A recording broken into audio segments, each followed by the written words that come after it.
अस्सलाम वालेकुम वरहमतुल्लाहि वबरकातुहू। दोस्तों, मैं हूं आपका भाई हाफिज़ ग़ुलाम मुस्तफ़ा सऊदी अरब से। दोस्तों, बड़ी खुशखबरी ये है, अगले रमज़ान का किसी को पता नहीं, पीछे जो गुज़र गया उस पर नदामत हो, जो हमारे पास मौजूद है इसकी हम कदर करें।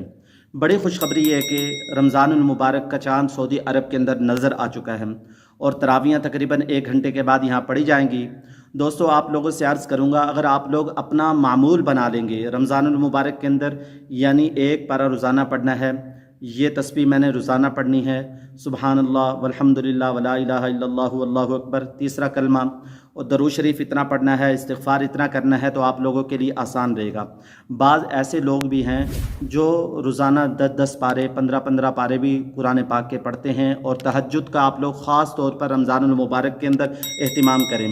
आप लोग सहरी के लिए तो उठेंगे, जब सहरी के लिए उठें ज़रा जल्दी उठ जाएं और तहज्जुद के 2-4 रकत नफल पढ़ लें और दुआ मांगें। सहरी और अफ्तारी के वक़्त में दुआ ख़ास तौर पर कबूल होती है। दोस्तों, इस रमज़ान को ज़ाया नहीं होने देना, इस रमज़ान को कीमती बनाना है। स्क्रीन पर देख भी रहे हैं, रमज़ानुल मुबारक का चाँद सऊदी अरब के अंदर नज़र आ चुका है, कन्फर्म खबर है, और इंशाल्लाह पहला रोज़ा सऊदी अरब के अंदर हफ्ते के दिन होगा। दोस्तों, अपनी दुआओं में याद रखिएगा। इंशाल्लाह एक नए व्लॉग के साथ मिलेंगे। अस्सलामु अलैकुम व रहमतुल्लाहि व बरकातुहू।